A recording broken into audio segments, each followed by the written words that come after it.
The dirt under Willa Harper's knees was the same color as the poverty that had followed her across 3 territories.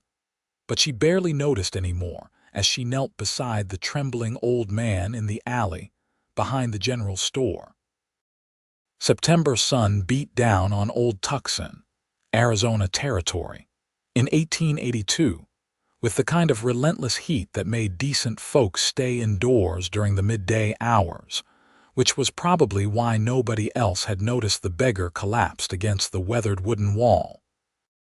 Willa had just purchased a small tin of beans and 2 biscuits with the last coins from her dwindling funds, planning to make it last until she found work. But the sight of the elderly man's hollow cheeks and desperate eyes had stopped her cold. "Here," she said softly, opening the tin and breaking one of the biscuits in half. "It is not much, but you need it more than I do." The old man's gnarled fingers shook as he accepted the food, tears cutting tracks through the dust on his weathered face. "Bless you, miss, bless you." Willa settled onto the ground beside him, her faded blue calico dress pooling around her in the dirt.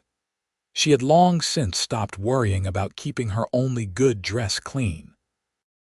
What mattered was survival, and right now, sharing this meager meal with someone worse off than herself felt like the most important thing in the world. Her mother had always said that character was revealed not in plenty, but in scarcity, and Willa intended to honor that memory even if it meant going hungry herself. "Take your time," she murmured, spooning some of the cold beans onto the remaining half of biscuit for herself. "No need to rush." The sound of boots on packed earth made her look up. A tall figure had appeared at the mouth of the alley, backlit by the harsh Arizona sun, so that for a moment he was just a silhouette, broad-shouldered and still. Then he stepped forward into the shadows, and Willa found herself looking up at a cowboy who carried himself with the easy confidence of a man who knew exactly who he was and made no apologies for it. He was perhaps 25 or 26, with dark hair that curled slightly at his collar and eyes the color of whiskey held up to lamplight. His clothes were dusty from the trail but well made, his boots expensive leather, and the gun at his hip worn with the casual familiarity of someone who knew how to use it. But it was his face that caught her attention, strong-featured and sun-bronzed, with smile lines at the corners of his eyes that suggested a man who found joy in life despite its hardships. "Excuse me, miss," he said, and his voice was deep and warm with a slight drawl that spoke of Texas origins. "I could not help but notice your kindness. Would you do me the honor of dining with me at the hotel restaurant? And please bring your friend." Willa blinked up at him, certain she had misheard. "I beg your pardon." The cowboy removed his hat, revealing more of that dark hair, and his amber eyes were completely sincere. "I am Ezra Sullivan, and I have just completed a cattle drive that has left me with full pockets and an empty dining room table. It would be my genuine pleasure to share a proper meal with 2 people who understand the value of kindness." The old beggar beside her had frozen, beans halfway to his mouth, staring at the cowboy with a mixture of hope and disbelief. Willa felt her own heart hammering against her ribs. Her pride warred with her hunger, with the knowledge that she had perhaps 2 more days of food money left if she was very careful, and that finding respectable work for a woman alone in Old Tucson was proving more difficult than she had anticipated. "Sir, that is very generous, but I could not possibly let me eat alone when I am offering freely." Ezra's smile was gentle, understanding. "Miss, I watched you give away what might be your only meal to someone in need. The least I can do is ensure you both have full bellies and good food. There is no charity in it, only gratitude for reminding me that there are still good people in this hard world." Willa looked at the old man beside her, saw the desperate hope in his rheumy eyes, and felt her resistance crumble. "I suppose," she said slowly, "we could not refuse such a kind offer." "Excellent." Ezra extended his hand to help her up, and when his calloused palm met hers, she felt a jolt of something she could not quite name run through her. He was strong, pulling her effortlessly to her feet, and up close she could smell leather and sage and something clean and masculine that made her intensely aware she had not had a proper bath in 3 days. He helped the old beggar up with the same gentle care he had shown her, supporting the man's elbow as they made their way out of the alley and onto the main street of Old Tucson. People stared. Of course they did. A well-dressed cowboy escorting a dusty young woman and an elderly beggar through town toward the finest hotel was bound to attract attention. Willa felt her cheeks burn with embarrassment and lifted her chin defiantly. She had done nothing wrong. She had nothing to be ashamed of. Ezra seemed completely unbothered by the stares, nodding pleasantly to people they passed as though this were the most natural thing in the world. The hotel restaurant was mercifully cool and dim after the bright street, with whitewashed walls and tables covered in actual cloth. The proprietor's eyes widened when they entered, his gaze moving from Ezra to his unusual companions. "Mr. Sullivan," the man said carefully, "welcome back. Your usual table, please, James, and we will need 3 chairs and your best fare, whatever the kitchen has ready and plenty of it." James hesitated only a fraction of a second before nodding. "Of course, sir. Right this way." They were led to a corner table near a window that looked out onto the street. Ezra pulled out chairs for both Willa and the old man before seating himself, and within moments, a young server appeared with water glasses and a basket of fresh bread. Willa had to consciously stop herself from grabbing the bread and stuffing it into her mouth. The old beggar had no such restraint, tears running freely down his face as he ate.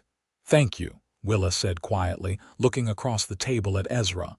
"You have no idea what this means." "Perhaps I do," Ezra replied, his amber eyes serious. "I have not always had full pockets, miss. There were years when I would have been grateful for a kind word, let alone a shared meal. What brings you to Old Tucson?" It was a gentle question, and Willa found herself wanting to answer honestly despite years of learning to guard her words carefully. "I am seeking work. My parents passed last winter in Santa Fe, and there was nothing left for me there. I heard there might be opportunities here."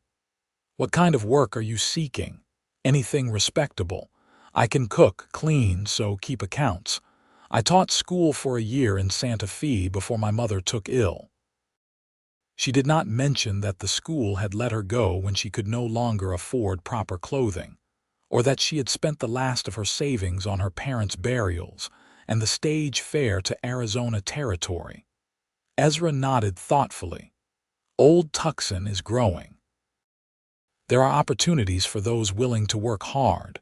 What is your name, if I may ask?" "Willa Harper." "Miss Harper, it is a pleasure to make your acquaintance." He turned to the old beggar. "And you, sir?" The old man looked up from the bread he was eating with reverent care. "Name's Thomas Ward, mister. I used to work the mines over in Tombstone, but my lungs gave out. Been trying to get by as best I can." "The mines are brutal work," Ezra said with sympathy. "A man should not have to end his days hungry on the street after giving his health to hard labor." The food arrived then, plate after plate of it. Roasted chicken with potatoes and carrots, fresh greens, more bread with real butter, apple pie for dessert. Willa had not seen this much food in months, and she could see Thomas was overwhelmed. They ate slowly, savoring each bite, while Ezra kept up a gentle stream of conversation that never veered into uncomfortable territory. He told them about the cattle drive from Texas, about the 2 months on the trail with 15 men and 3,000 head of longhorns. He spoke of thunderstorms and river crossings, of nights under stars so bright they seemed close enough to touch. He had a gift for storytelling, painting pictures with his words that made Willa forget for a moment the precariousness of her situation. "What will you do now?" she asked when he paused. "Now that the drive is complete." "I own a ranch about 10 miles outside of town," Ezra said. "It is not large, but it is mine. My father left it to me when he passed 3 years ago. I have been building it up slowly, running cattle drives each year to fund improvements. Eventually, I hope to have one of the finest ranches in Arizona territory." There was pride in his voice, but it was the honest pride of a man who had worked for everything he had. Willa found herself admiring him, this stranger who had shown such unexpected kindness. He was handsome, certainly, but it was more than that. There was something fundamentally decent about Ezra Sullivan, something that called to the lonely ache inside her chest. "That sounds like a worthy dream," she said softly. "Dreams are all we have sometimes," Ezra replied, and their eyes met across the table. Something passed between them, a current of understanding, of recognition. Willa felt her breath catch. The moment was broken when Thomas began to cough, a wet, rattling sound that spoke of serious illness. Ezra immediately poured more water, supporting the old man's shoulder until the fit passed. When Thomas finally sat back, exhausted, Ezra's face was thoughtful. "Mr. Ward, I have a proposition for you." "I have a small cabin on my property," was my ranch foreman's place before he moved on to California. "It is standing empty right now. You are welcome to stay there, no charge, for as long as you need. All I would ask is that you help around the ranch as your health permits. Light work only, mending tack, that sort of thing." Thomas stared at him as though he had offered the moon. "Mister, I could not possibly—" "You can and you will," Ezra said firmly but kindly. "Every man deserves a roof over his head and honest work if he is able. What do you say?" "I say you are a saint, Mr. Sullivan. A genuine saint." Thomas was crying again, but these were tears of relief and joy. Ezra turned to Willa, and she felt her heart begin to pound. "Miss Harper, I find myself in need of a housekeeper. My ranch house is modest, but it is more than I can properly maintain while running the ranch.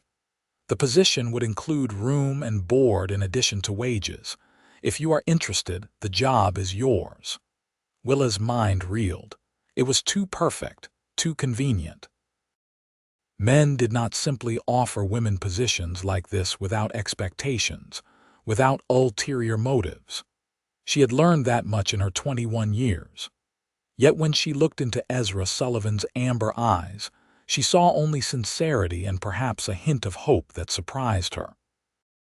"Mr. Sullivan, I appreciate the offer, but I must be clear. I am seeking only respectable employment." "Of course," he said immediately, understanding her meaning. "Miss Harper, I would never suggest otherwise. You would have your own room with a lock on the door. I am away most days working the ranch, and when I am home, I keep to my own space. I need someone to manage the household, prepare meals, maintain the house. That is all.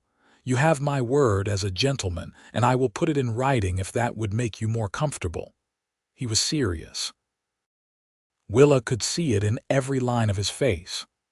More than that, something in her gut told her she could trust this man, this stranger who had seen her kindness to another and chosen to repay it 100-fold.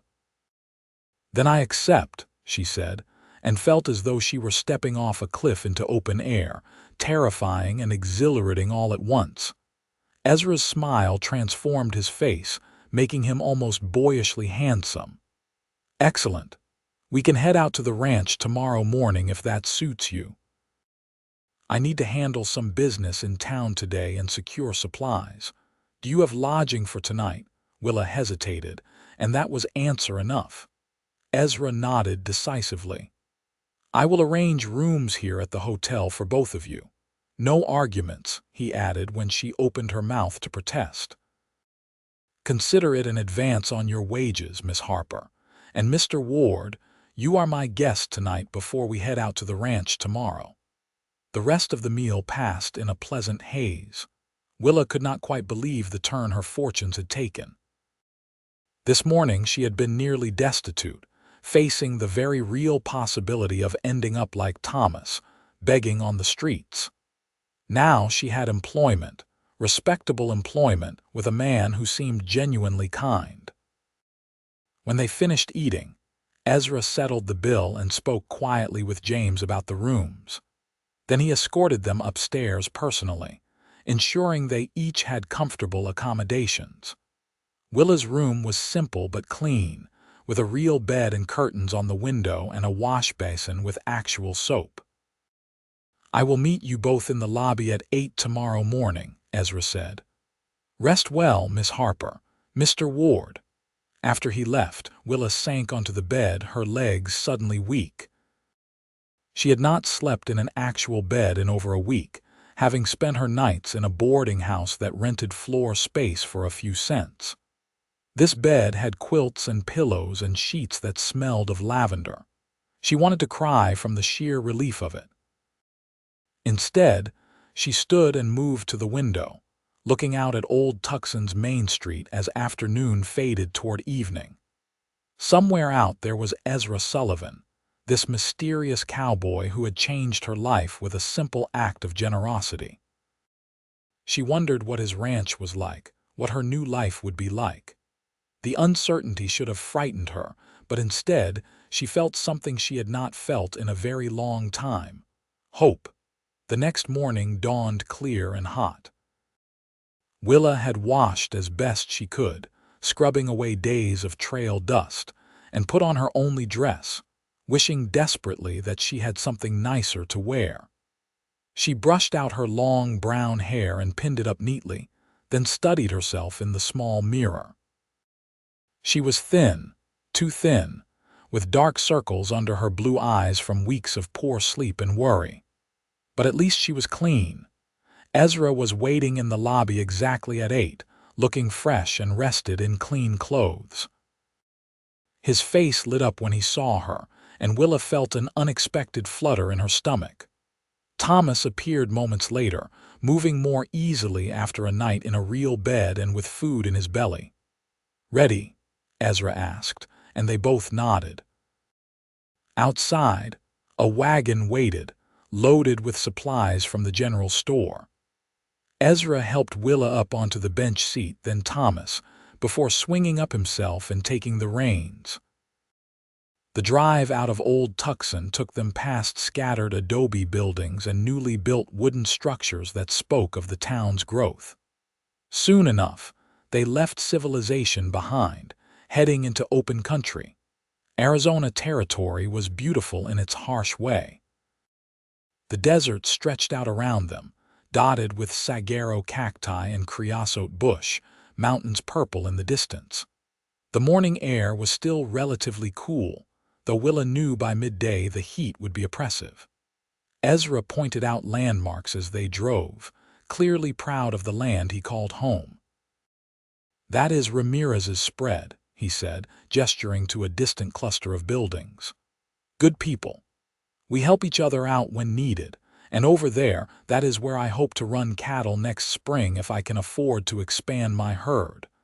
They talked as they traveled, the conversation flowing easily. Ezra asked about Willa's life in Santa Fe, about her parents, and she found herself opening up in ways she had not expected. He was a good listener, asking thoughtful questions, sharing bits of his own story in return. His father had been a rancher in Texas, his mother a schoolteacher from St. Louis. They had died within a year of each other, leaving Ezra alone at 23 to make his way in the world. "I sold the Texas ranch and came here looking for a fresh start," he explained. "Arizona territory is still young, still growing. A man can build something here if he is willing to work hard enough." "You have done well for yourself," Willa observed. "I have been fortunate, and I have learned that success means nothing if you do not share it with others." He glanced at her, his amber eyes warm. "I meant what I said yesterday. Watching you share your meal with Mr. Ward reminded me of why I work so hard. It is not just about accumulating wealth. It is about being able to help people to make a difference. Willa felt something shift in her chest, a warmth spreading through her that had nothing to do with the Arizona sun. This man was special, she realized. Truly special. Not because of his ranch or his success, but because of who he was at his core. After 2 hours of steady travel, Ezra guided the wagon off the main track onto a smaller trail. "Almost there," he said, and Willa could hear the pride and affection in his voice. They crested a small rise, and suddenly she could see it. The ranch was nestled in a shallow valley, with a creek running through it that provided precious water. The main house was adobe and wood, single-story but sprawling, with a covered porch that wrapped around at least 2 sides. There was a barn, several smaller outbuildings, a corral where horses grazed, and in the distance, she could see cattle dotting the landscape. "Welcome to the Sullivan Ranch," Ezra said quietly. It was beautiful. Modest, yes, but well-maintained and clearly built with care. There were cottonwood trees near the house, their leaves providing shade, and Willa could see gardens that had been started but needed tending. The whole place had an air of potential, of a dream still in the process of being realized. Ezra drove the wagon up to the main house and helped them both down. Thomas was staring around with wonder, as though he could not quite believe this was real. A man emerged from the barn, weathered and bow-legged, with a grizzled beard and sharp eyes. "Ezra," he called. "Did not expect you back with company. Jack, come meet our new housekeeper and ranch hand. This is Miss Willa Harper and Mr. Thomas Ward. Folks, this is Jack Mitchell, the best horse wrangler in Arizona Territory." Jack shook hands with both of them, his grip firm but not crushing. "Pleased to meet you. Been telling Ezra for months he needed help around the place. Man cannot do everything himself, though he tries." "I will show Mr. Ward to his cabin," Ezra said. "Miss Harper, would you like to see the house?" Willa nodded, her heart pounding with a mixture of nervousness and excitement. Ezra led her up the porch steps and through the front door.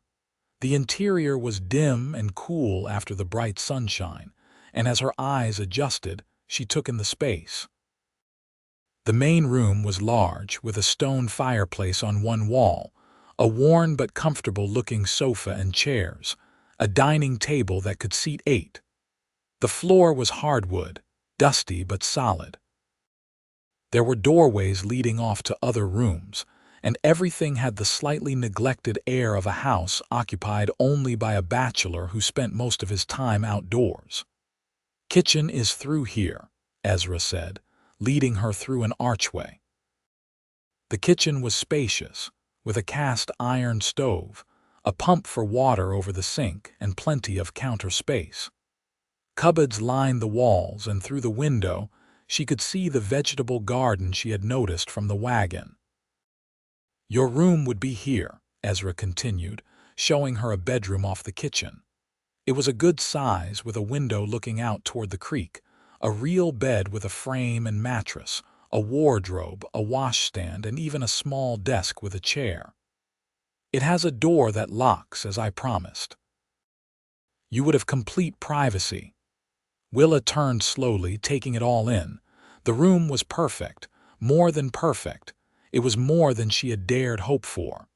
"My room is on the other side of the house," Ezra said from the doorway, careful to maintain a respectful distance. "There is also a guest room in case you ever have visitors. The house is bigger than I needed, really. My father designed it hoping for a large family, but—" He trailed off, a shadow passing over his face. "It is wonderful," Willa said softly. "Thank you, Mr. Sullivan, truly." "Please call me Ezra. If we are going to be working together, there is no need for such formality."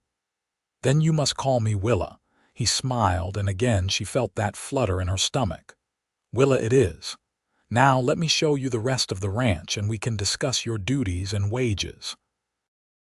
They spent the next hour touring the property.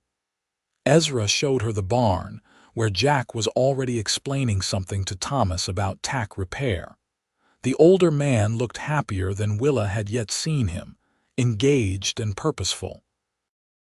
There was a chicken coop that needed attention, a smokehouse, a root cellar, a workshop. The ranch was a small, self-contained world, and Ezra clearly loved every inch of it. "I run about 500 head of cattle," he explained as they walked along the creek. "It is not a huge operation, but it is profitable. I have been slowly buying more land, expanding.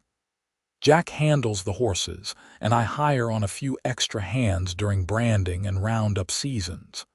But day to day, it has just been the two of us, which is why the house has gotten away from me a bit." "I can see that," Willa said with a smile.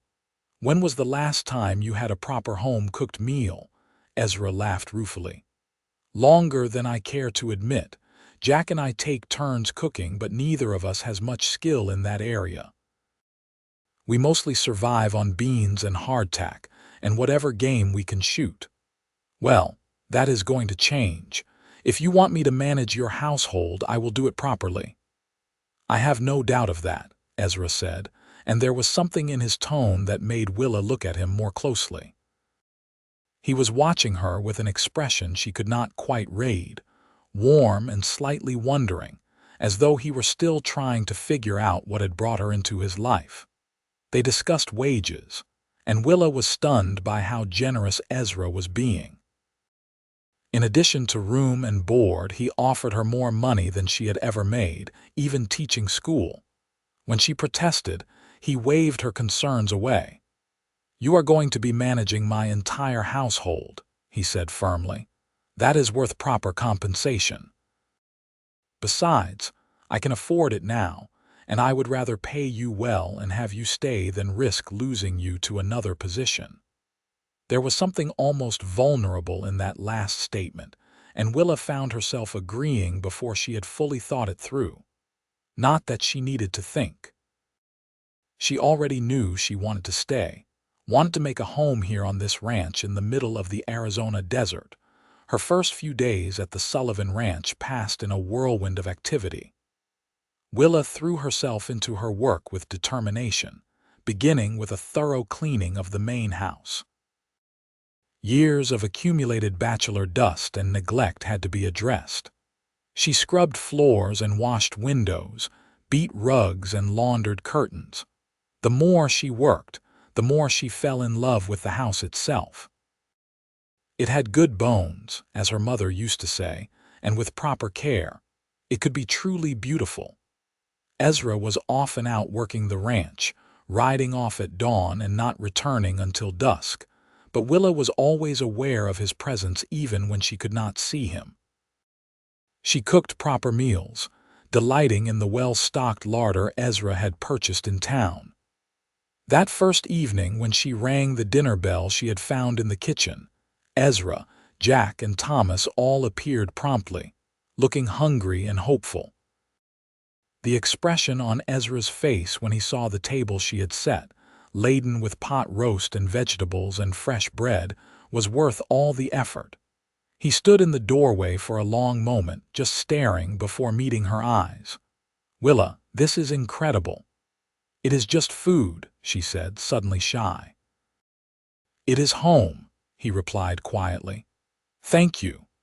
They ate together that night, the four of them around the big table, and Willa realized she had not felt this content in longer than she could remember.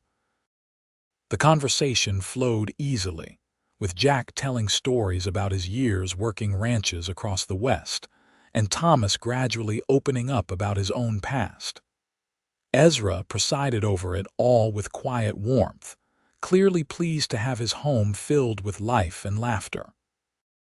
After dinner, Thomas and Jack retreated to the smaller cabin, leaving Willa to clean up.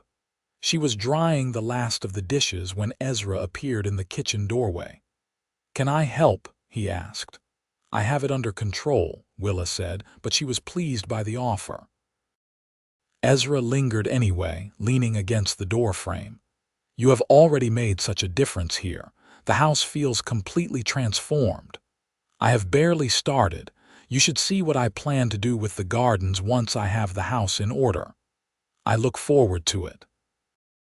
He paused, then added, "I am glad you are here, Willa. I know this all happened quickly, but I hope you are settling in well." "I am," she said honestly. "This is more than I hoped for, Ezra. You have given me a chance when I desperately needed one. You gave yourself that chance when you chose to share your meal with a stranger rather than keep it all for yourself. I just recognized quality when I saw it." Their eyes met, and Willa felt that now familiar flutter. Ezra was so handsome in the lamplight, his dark hair slightly mussed from the day's work, his amber eyes soft and warm. She found herself wondering what it would be like to close the distance between them, to see if his lips were as soft as they looked. The thought shocked her. She had known this man barely 3 days. She could not be developing feelings for him already. It was ridiculous, impractical, dangerous even. She was his employee, dependent on him for her livelihood and housing. Any romantic entanglement could only end badly. "Well, I should let you rest," Ezra said, straightening. "Thank you again for the wonderful meal. Good night, Willa. Good night, Ezra." After he left, Willa stood alone in the kitchen, her heart racing. She needed to be careful, needed to guard her feelings. But even as she made that resolution, she knew it was already too late. Ezra Sullivan had gotten under her skin, into her heart, with his kindness and decency and those warm, amber eyes. She was falling for him, and she did not know how to stop. The days turned into weeks, and life at the Sullivan Ranch settled into a comfortable rhythm. Willa rose early each morning to prepare breakfast, delighting in the look on Ezra's face when he came in from his morning chores to find hot coffee and fresh biscuits waiting. They would talk over breakfast, discussing the day's plans, and Willa found herself looking forward to these quiet morning moments more than she cared to admit. During the day, while Ezra worked the ranch, Willa managed the household. She had restored order to the house and turned her attention to the gardens. The vegetable patch was flourishing under her care, providing fresh produce for their meals. She planted flowers too, bright spots of color that softened the harsh desert landscape. She found she loved this work, loved creating a home, loved the satisfaction of seeing the results of her labor. Thomas had taken to ranch life with surprising ease. His cough had improved with regular food and clean air, and though he would never be strong enough for hard labor, he proved invaluable in dozens of small ways. He mended tack and tools, tended the chickens, helped Willa with the gardens. The haunted, desperate look had faded from his eyes, replaced by contentment and purpose. Jack became something of a friend to all of them, his gruff exterior hiding a kind heart. He taught Thomas about horses and regaled Willa with stories while she worked.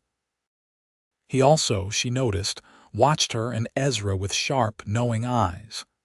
"That boy is smitten with you," Jack said one afternoon when he caught Willa watching Ezra work with a new horse in the corral. Willa felt her cheeks flame. "I am sure I do not know what you mean." "Course you do. And you are just as smitten with him unless I miss my guess." "Jack, I work for Ezra. It would be completely inappropriate." "Life is too short for inappropriate," Jack interrupted. "Ezra is a good man, one of the best I have known, and you are good for him. I have seen the change in him these past weeks. He is happier, lighter somehow. That is because of you." Willa did not know what to say to that. She had noticed the change in Ezra too. He smiled more readily now, laughed more often. Sometimes she would catch him watching her with an expression that made her heart race, though he was always respectful, always maintaining proper distance. But there were moments, small moments, that hinted at something deeper. The brush of his hand against hers when they both reached for the same serving dish at dinner. The way his eyes lingered on her face when he thought she was not looking. The time he had tucked a stray strand of hair behind her ear with such tenderness that she had nearly stopped breathing. They were falling for each other, both of them. Willa knew it, feared it, hoped for it all at once. The situation came to a head one evening in early November. The Arizona desert had cooled with the changing season, and Willa had made a fire in the big stone fireplace. Dinner was done, and Jack and Thomas had retired to their cabin. Ezra had stayed behind, ostensibly to help with the dishes, but really, Willa suspected, because he was seeking her company.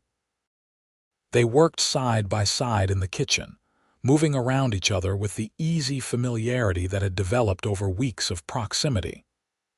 When the last dish was dried and put away, Ezra did not immediately leave. Instead, he leaned against the counter, watching her with those amber eyes. "Willa, can I ask you something?" "Of course." "Are you happy here?" The question surprised her. "Yes, very much so. Why do you ask?" "Because I need you to know that you are free to leave any time you wish. I know the circumstances of your employment were unusual, and I would never want you to feel trapped or obligated." Willa set down the dish towel and turned to face him fully. "Ezra, I do not feel trapped. This ranch, this life, it is more than I ever hoped for. You have been nothing but kind and respectful.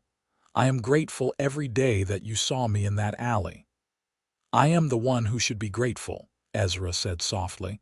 "You have transformed this place, Willa. You have transformed me.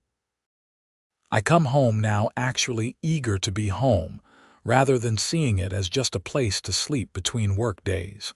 You have made this house into a real home." He took a step closer, and Willa's breath caught. She could see the pulse beating at his throat, could smell the clean scent of him mixed with leather and the outdoors. "Willa, I need to be honest with you about something. These past weeks, getting to know you, watching you bring life to this place, I have developed feelings for you. Deep feelings. I know I should not. You work for me, and I have no right to put you in this position.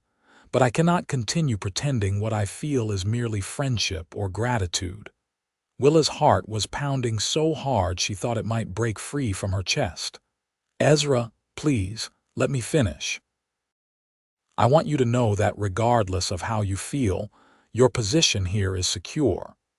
If you do not share my feelings, nothing has to change. We can continue as we have been, and I will never mention this again. But if there is any chance, any possibility that you might feel the same way, I need you to know that I am falling in love with you, Willa Harper."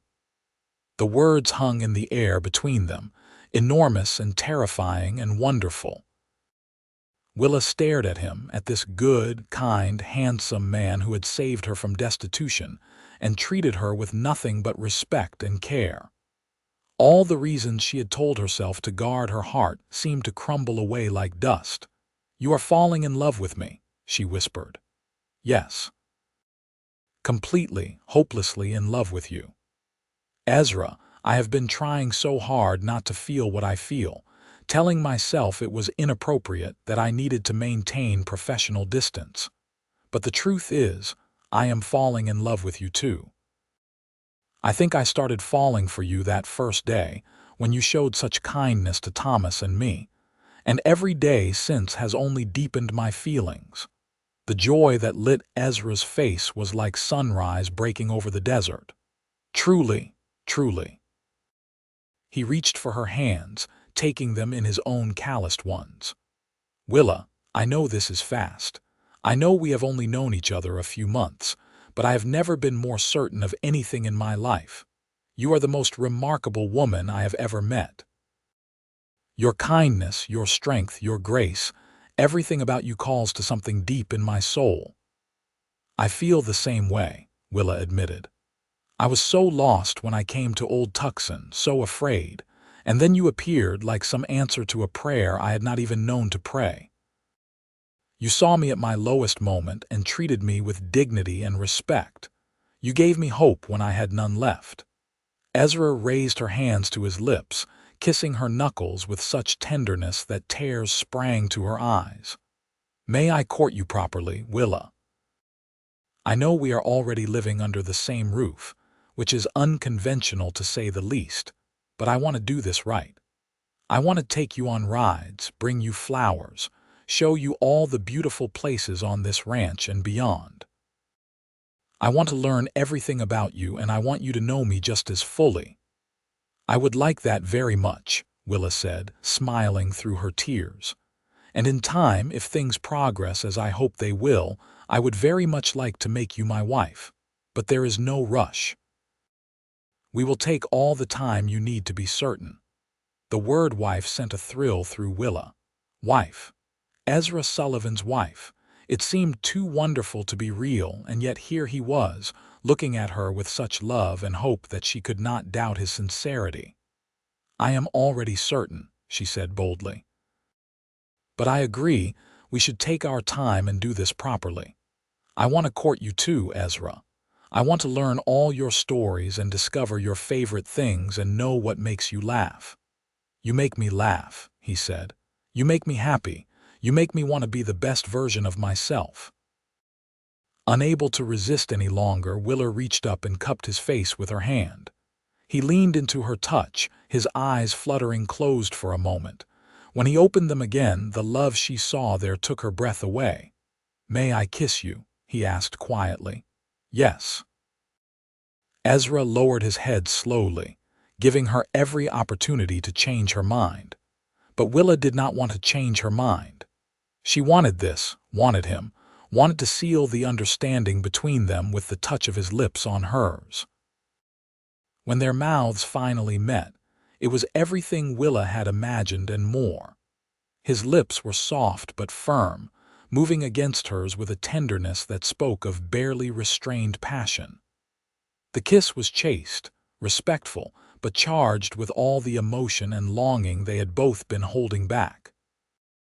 Willa felt it all the way to her toes, a warmth spreading through her that had nothing to do with the fire crackling in the other room. When they finally pulled apart, both of them were breathing hard. Ezra rested his forehead against hers, his hands gentle on her shoulders. "I have wanted to do that for weeks," he admitted. "I have wanted you to," Willa replied, then laughed at her own boldness. "What would my mother say about such forward behavior?" "I think your mother would be happy to know her daughter found someone who loves her completely," Ezra said. "Though if it makes you feel better, I promise to be a perfect gentleman from here on out. No more kisses until our wedding day, if that is what propriety demands." "I did not say that," Willa protested, making him laugh. They stood there in the kitchen for a long time, just holding each other, both marveling at the turn their lives had taken. Eventually, reluctantly, they separated. Ezra was right that they needed to be proper, especially given that they were living in the same house without the benefit of marriage. "Tomorrow," Ezra said as they walked to her bedroom door, "I would like to take you on a ride, show you the northern part of the ranch. There is a canyon there that is particularly beautiful this time of year. Would you join me?" "I would love to," Willa said. He kissed her hand one more time, his eyes never leaving hers. "Good night, my darling Willa." "Good night, Ezra." That night, Willa lay in her bed, staring at the ceiling and replaying every word, every touch, every look. She was in love, truly, deeply in love with Ezra Sullivan. And he loved her back. After all the hardship and loss she had endured, after all the dark days when she thought she would never smile again, she had found this man, this life, this unexpected joy. She fell asleep with a smile on her face, dreaming of the future. True to his word, Ezra courted Willa properly over the following months. He showed her every corner of the ranch, including the beautiful canyon he had mentioned, where red rock walls rose up toward an impossibly blue sky and ancient petroglyphs, told stories of people long gone. They rode together often, sometimes in comfortable silence, sometimes talking for hours about everything and nothing. Ezra brought her wildflowers picked from the high desert, their blooms defiant and bright against the harsh landscape. He taught her to ride better, patiently coaching her until she could handle a horse with confidence. They worked side by side in the evenings, Willa mending clothes while Ezra worked on his account books, their shoulders occasionally touching, small smiles passing between them. The entire household knew about their courtship, of course. It would have been impossible to hide even if they had wanted to. Jack approved wholeheartedly, as did Thomas, who had taken to calling them the lovebirds with grandfatherly affection. The old man had continued to improve in health and spirits, his face filling out, his cough fading to just an occasional wheeze. He told Willa once, with tears in his eyes, that she and Ezra had saved his life as surely as if they had pulled him from a rushing river. Christmas came, and Willa worked for days to make the house festive. She baked cookies and pies, strung evergreen boughs over the mantel, and even convinced Ezra to help her bring a small juniper tree into the house to decorate. On Christmas Eve, they exchanged gifts. Ezra gave her a beautiful woolen shawl in deep blue, the color of her eyes, he said, and a book of poetry he had ordered from St. Louis. Willa had made him a new shirt, carefully stitching every seam, and a pair of leather gloves for riding. But the real gift came after dinner, when everyone else had retired and they sat together by the fire. Ezra took both her hands in his and looked into her eyes with such intensity that Willa felt her breath catch. "Willa, I said I would give you time to be certain.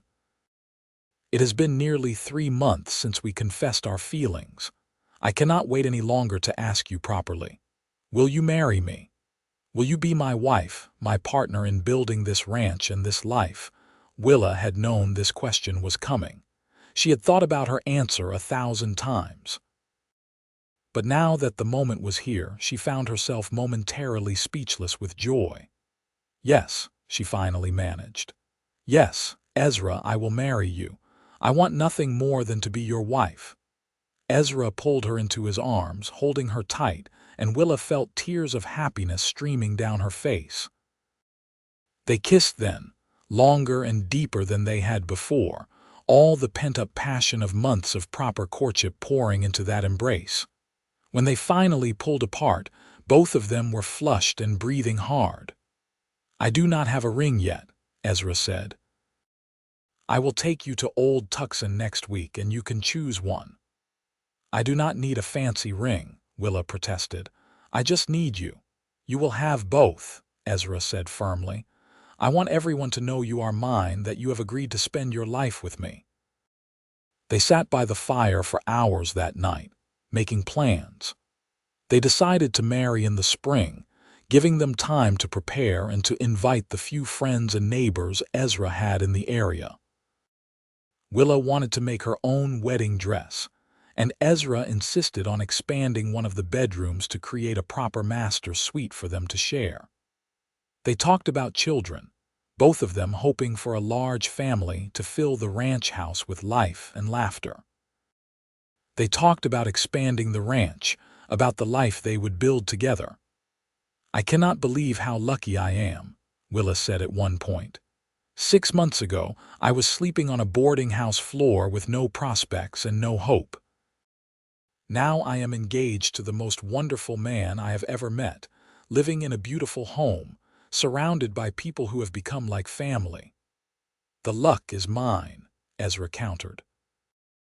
"If I had not happened to walk past that alley at exactly the right moment, if I had not seen you sharing your meal with Thomas, I might never have met you. I might have spent my whole life alone, never knowing what I was missing."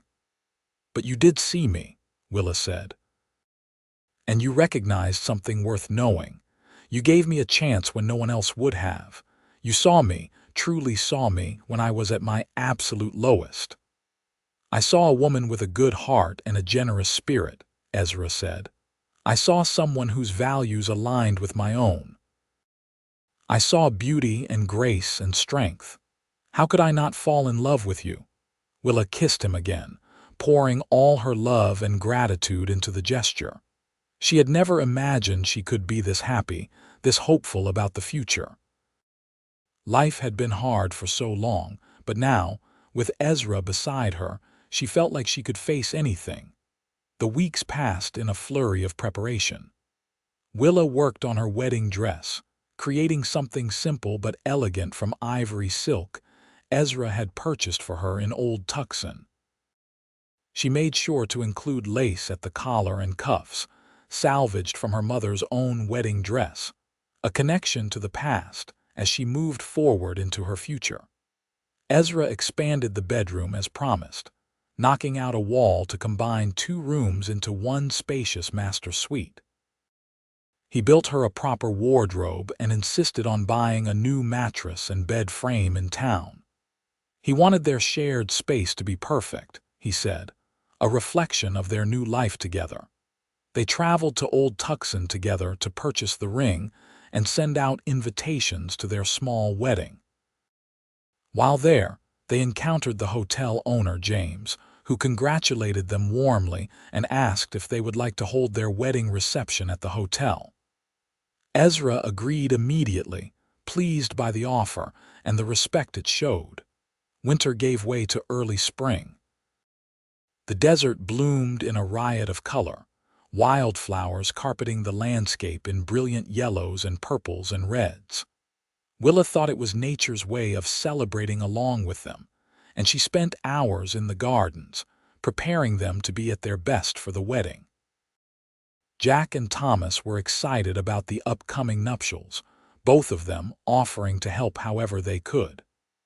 Thomas even revealed he had once been a minister in his younger days and offered to perform the ceremony if they wished. Ezra and Willa accepted gratefully, touched by the offer and pleased by the symbolism of being married by the man whose suffering had brought them together. The wedding day arrived in mid-April, warm and clear and perfect. They held the ceremony at the ranch, under the cottonwood trees near the creek. The handful of neighbors and friends Ezra had invited were all present, dressed in their best clothes. Jack served as Ezra's best man, while Willa, having no female friends in the area yet, walked herself down the makeshift aisle with her head held high. She had never seen Ezra look more handsome than he did that day, standing under the trees in a new black suit, his dark hair neatly combed, his amber eyes shining with love and anticipation.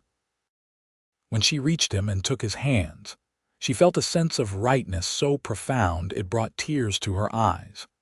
Thomas performed the ceremony with surprising eloquence, his voice strong and sure as he spoke of love and commitment and the joining of 2 souls.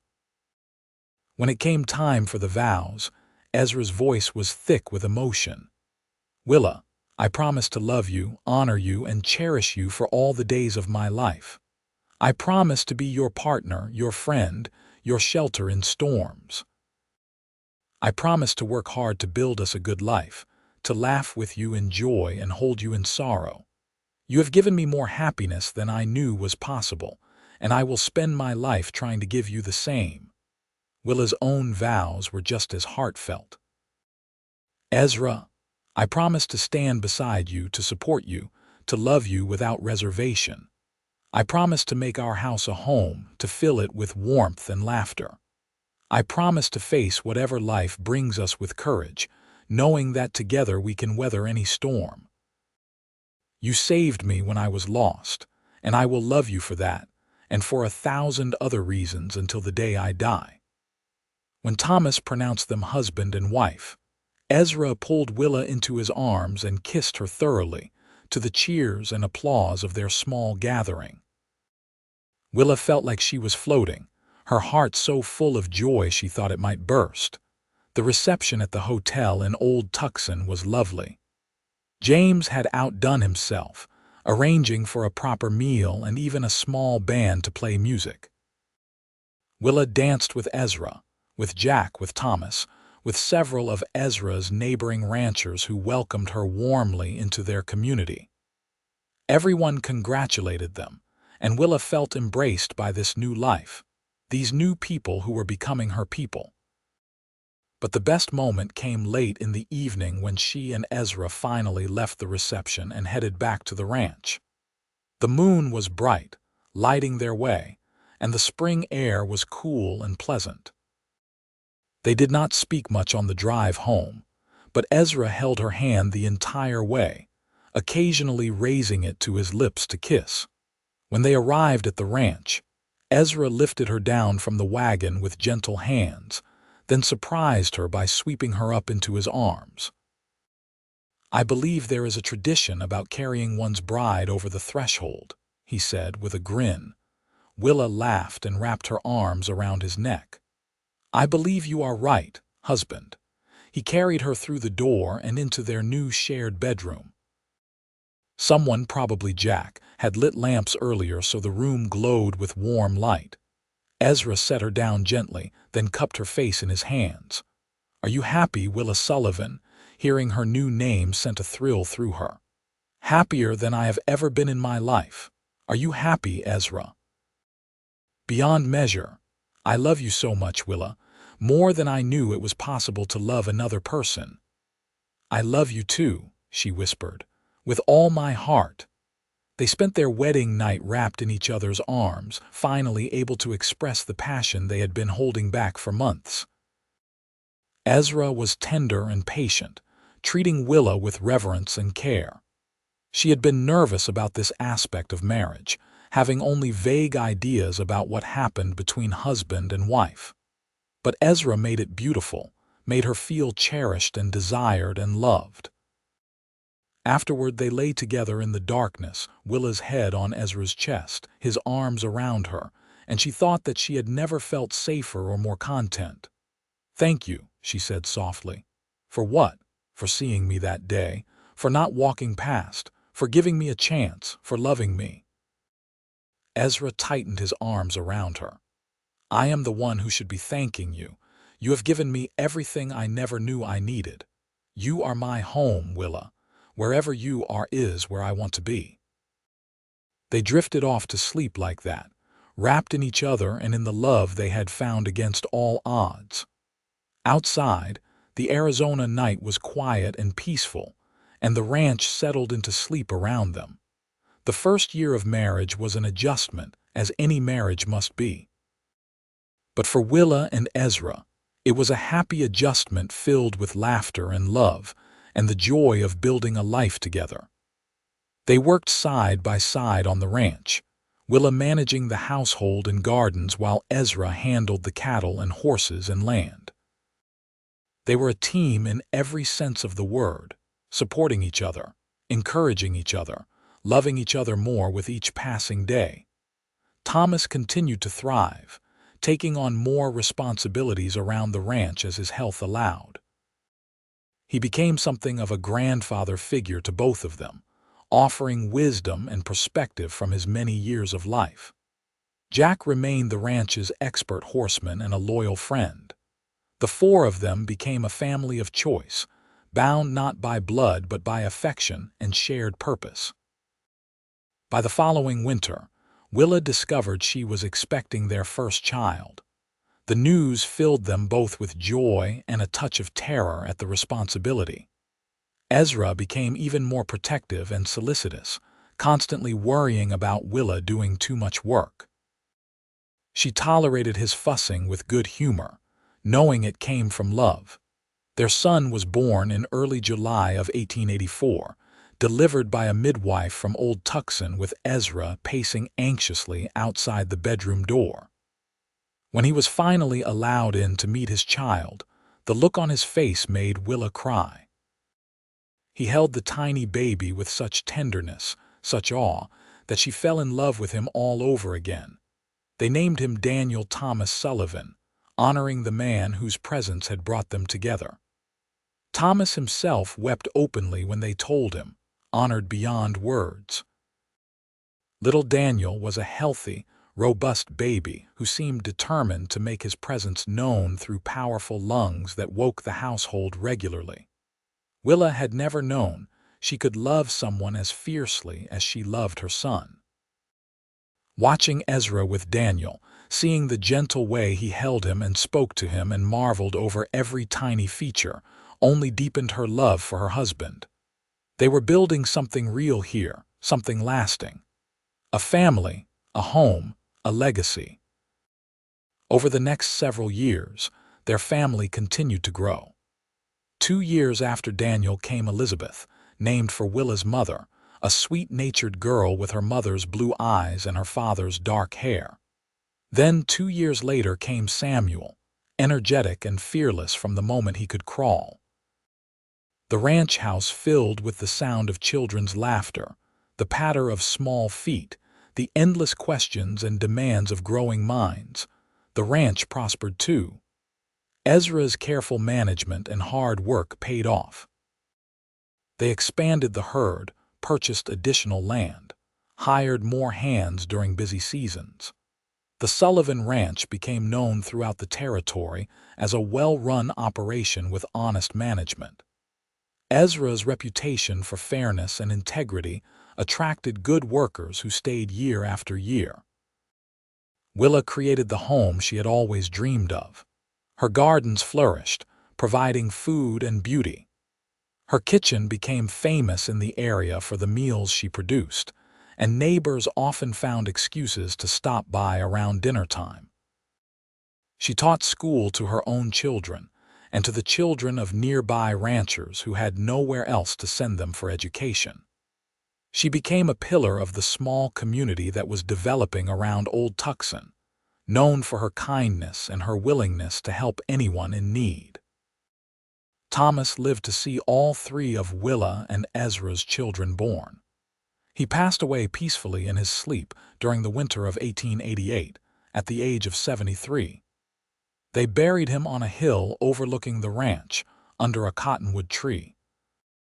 The whole community turned out for the funeral, testament to the place he had carved for himself in their lives. Willa grieved him deeply, this man who had unknowingly changed the entire trajectory of her life by accepting her offered meal in that alley so many years ago. Jack stayed on at the ranch, becoming Uncle Jack to the Sullivan children. He taught them to ride and rope, told them stories of the old days, and remained Ezra's trusted right hand.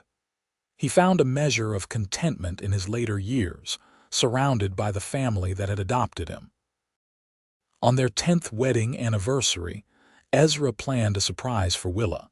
He arranged for Jack to watch the children and took her on a ride to the canyon where they had gone on one of their first outings together. When they arrived, Willa gasped. Ezra had brought a picnic, complete with a blanket and all her favorite foods. "I wanted to remind you," he said as they sat together looking out over the canyon, "of where we started, of the journey we have taken together." "It has been quite a journey," Willa said, leaning against his shoulder. "Sometimes I still cannot believe how much my life has changed. 10 years ago, I was sitting in an alley sharing beans with a stranger, certain I was at the end of my options.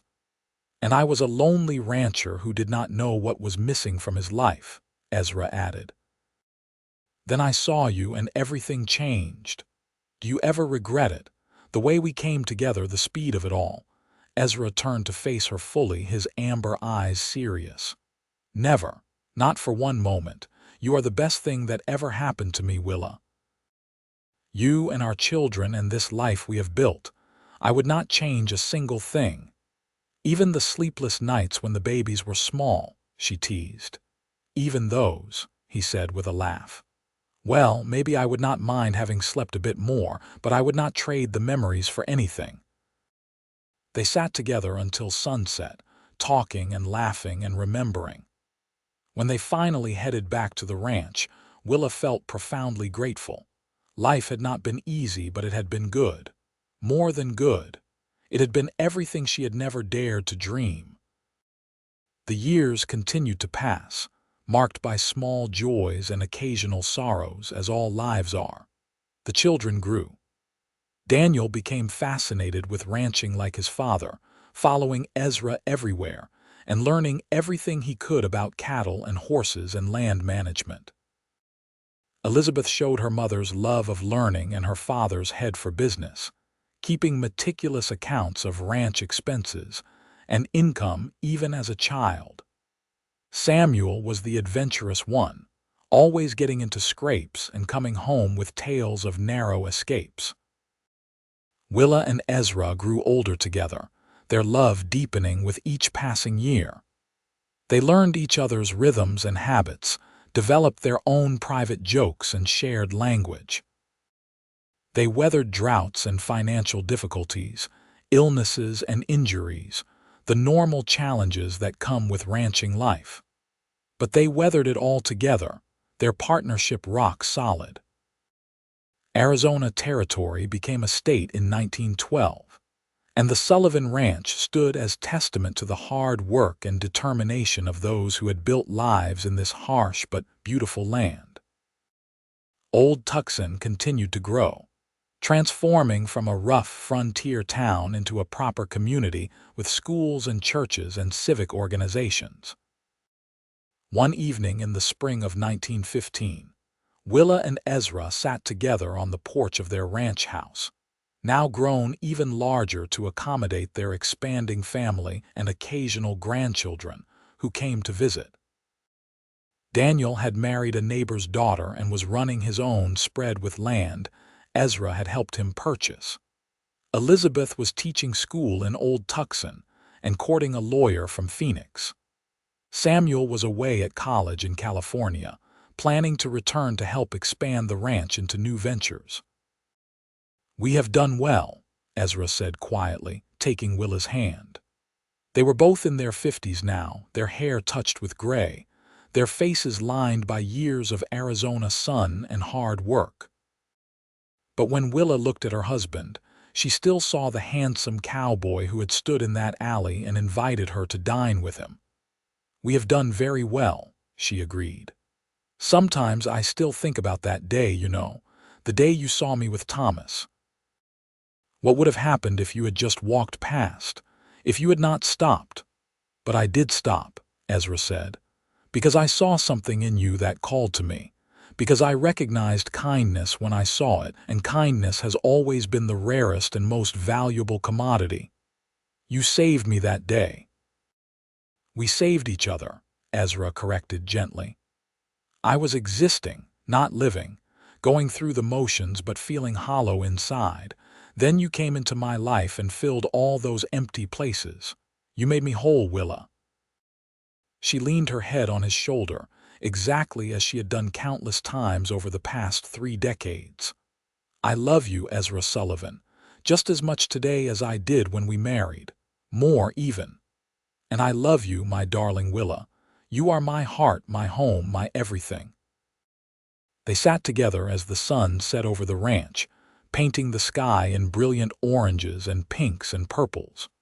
From inside the house came the sounds of dinner preparation, Jack still helping out even though he was well past 70 now, his movements slower but his spirit as strong as ever. The cattle lowed in the distance. A horse whinnied in the barn. The familiar sounds of home surrounded them. Willa thought about the long journey that had brought her here, from destitution in an alley to this life of abundance and love. She thought about Thomas, gone now but never forgotten, the unlikely catalyst for everything that had followed. She thought about kindness, how one simple act of sharing her meager meal had set in motion a chain of events that had transformed her entire world. "What are you thinking about?" Ezra asked, reading her mood as he always could. "About sharing," Willa said. "About how sharing my meal that day led to all of this. It is funny how the smallest acts of kindness can have such enormous consequences." "It is not funny at all," Ezra said. "It is the way the world should work. Kindness begets kindness. Love begets love. We put good into the world and good comes back to us. I like that philosophy." "I learned it from you," Ezra said, raising her hand to his lips and kissing it gently. "You are the teacher, Willa. You have taught me how to live a life that matters." As darkness fell, and the first stars appeared in the vast Arizona sky, Willa felt a deep sense of peace and contentment. This was what happiness looked like, she realized. Not grand gestures or dramatic moments, but this quiet evening with the man she loved, surrounded by the life they had built together through hard work and dedication, and most of all through love. Years continued to pass, bringing more changes and more milestones. Grandchildren arrived, filling the ranch house once again with the laughter and chaos of young ones. Willa delighted in being a grandmother, spoiling the little ones shamelessly, while their parents rolled their eyes good-naturedly. Ezra was equally smitten, always ready with a horse ride or a story or a sweet from the jar he kept in his desk drawer specifically for small visitors. The ranch itself became something of a local landmark, known throughout the state as the Sullivan Ranch, where the owners had built something lasting and good. People spoke of Ezra's integrity and Willa's kindness in tones of respect and affection. The legacy they were building was not just one of land and cattle, but of character and values. Jack passed away in 1920, mourned by everyone who had known him. They buried him next to Thomas on that same hillside, and Willa planted wildflowers there every spring so that both men would always be surrounded by beauty. She missed Jack terribly, as did Ezra. He had been more than an employee, more than a friend. He had been family. As they moved into their 60s and then their 70s, Willa and Ezra slowed down somewhat, as age demanded. Daniel took over most of the day-to-day operations of the ranch, while Elizabeth and Samuel helped with the business and financial sides. But Ezra still rode out most mornings to check on things, and Willa still tended her gardens and cooked meals for the family. They were not ready to fully retire, not ready to stop being active participants in the life they had built. One afternoon in the late summer of 1932, Willa and Ezra celebrated their 50th wedding anniversary. Their children organized a huge celebration, inviting everyone from miles around. The ranch was packed with friends and neighbors, with children and grandchildren running everywhere, with laughter and music and abundant food. Willa wore a dress the color of the Arizona sky, and Ezra stood beside her in his best suit, still handsome despite his 73 years. People gave speeches, sharing stories about the couple and their impact on the community. Daniel talked about growing up on the ranch and learning from his father's example what it meant to be a good man. Elizabeth spoke of her mother's kindness and the way she had always opened their home to anyone in need. Samuel, ever the storyteller, recounted the family legend of how his parents met, the tale of the beggar and the shared meal and the cowboy who recognized something special when he saw it. When it was their turn to speak, Ezra pulled Willa close and addressed the crowd. 50 years ago, I walked past an alley in Old Tucson and saw a woman sharing her meal with a stranger.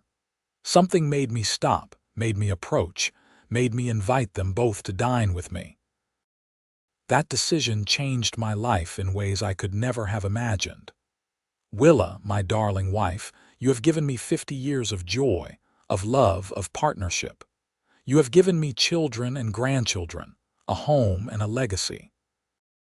But most of all, you have given me yourself, and that is the greatest gift I could ever receive. Willa was crying openly now, not bothering to wipe away the tears. Ezra saw me when I was invisible, she said to the gathered crowd. He extended kindness when I desperately needed it, and he has continued to show me kindness and love every day since. He is my heart, my home, my everything. These 50 years have been the greatest adventure of my life, and I would not trade a single moment. Not the hard times, not the struggles, not any of it, because it was all with him. They kissed then, to cheers and applause, and Willa thought her heart might burst from happiness. 50 years. half a century of love and partnership and shared dreams. How could she have ever imagined, sitting in that dusty alley with her tin of beans, that this life was waiting for her? The party went late into the night, with music and dancing and more food than anyone could eat. Willa danced with Ezra, moving slowly but surely in each other's arms, still perfectly in sync after all these years. She danced with her children and her grandchildren, with old friends and neighbors. She felt surrounded by love, held up by the community she and Ezra had helped build. When everyone finally left and the ranch grew quiet, Willa and Ezra sat together in their bedroom, exhausted but happy. Ezra helped her out of her dress, his hand still gentle, still reverent even after 50 years of marriage. They climbed into bed together, and Willa curled into his side exactly as she had done countless thousands of times before. "Thank you for stopping that day," she whispered into the darkness. "Thank you for being worth stopping for," Ezra replied. "I love you, Willa Sullivan. Today, tomorrow, forever." "Forever," Willa echoed and drifted off to sleep in her husband's arms, grateful beyond measure for every moment of the life they had built together. The years that followed continued to be good. They grew older, moving more slowly, spending more time sitting on the porch and less time working. But they were content, surrounded by family and friends, secure in the knowledge that their legacy would continue long after they were gone. Ezra passed away peacefully in his sleep in the spring of 1936, just shy of his 77th birthday. Willa grieved him deeply, the loss of her partner and best friend leaving a hole in her heart that could never be filled. But she also felt grateful for the long life they had shared, for every precious year they had been given together. She lived on for another 5 years, remaining at the ranch surrounded by her children and grandchildren, and eventually great-grandchildren. She told them stories of their grandfather, of the early days of the ranch, of the journey that had brought her from poverty and desperation to abundance and love. She wanted them to understand that kindness mattered, that small acts of generosity could have ripple effects beyond imagining. Willa Harper Sullivan passed away in her sleep on a warm June night in 1941, at the age of 80. They buried her next to Ezra on the hillside overlooking the ranch, where Thomas and Jack already rested. The entire community mourned her passing, remembering her warmth and her open heart and the example she had set for living a life of meaning and purpose. But the story did not end there. The Sullivan Ranch continued, passed down through the generations. Daniel's children and grandchildren carried on the traditions Ezra and Willa had established. The ranch house, expanded and updated but still recognizably the same building where Willa had first taken up residence as a housekeeper, continued to be filled with love and laughter and family. The tale of how Ezra and Willa met became family legend, told and retold at gatherings and celebrations. The story of the shared meal, the cowboy's unexpected invitation, the love that grew from the simplest act of kindness. Future generations learned from it, took inspiration from it, carried it forward. In Old Tucson, now a thriving city, there was eventually a small historical marker placed near where the old hotel had stood. It commemorated the Sullivan Ranch and the couple who had built it, who had demonstrated through their lives what it meant to meet hardship with grace and respond to suffering with compassion. School children on field trips learned about the early days of Arizona statehood, about the ranchers and homesteaders who had transformed desert into productive land. And always, the story of Ezra and Willa was included, an example of the best of what people could be. The ranch itself stood as living proof that kindness was not weakness, that generosity was not foolishness, that love could indeed conquer all. From the simple act of sharing a meal with a beggar to a legacy that spanned generations, the Sullivan story was one of hope and redemption and the transformative power of human connection. And somewhere, perhaps in whatever lies beyond this life, Ezra and Willa Sullivan were together again, their love as strong and true as it had ever been, forever bound by the choice they made to see each other truly, to recognize the good in one another, to build something lasting and beautiful in a hard land that demanded nothing less than everything they had to give. Their story was proof that sometimes the most important moments in life come when we least expect them, in the most unlikely places, arising from the simplest acts of decency. That a chance encounter in an alley can change everything. That stopping to help a stranger can lead to finding your soulmate. That sharing what little you have can bring you abundance beyond measure. The Sullivan Ranch remained in the family for over a century, each generation adding to it while honoring the foundation Ezra and Willa had laid. And every spring, without fail, someone always made sure to plant wildflowers on that hillside where 4 graves rested under the cottonwood trees, remembering the people who had shown them all what really mattered in life. Not wealth, though they had achieved some measure of it. Not status, though they had earned respect throughout the territory and beyond, but love, partnership, kindness, family, community. The things that made life worth living, that gave meaning to the years and comfort in the hard times. That was the legacy of Ezra and Willa Sullivan. Not just a ranch or a family tree, but an example of how to live well, how to love fully, how to face whatever comes with courage and grace and an open heart.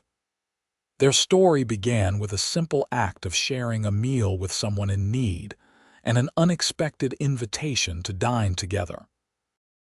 It became a love story for the ages, proof that goodness exists in the world, and that when we choose kindness, we choose the very best version of ourselves and our future.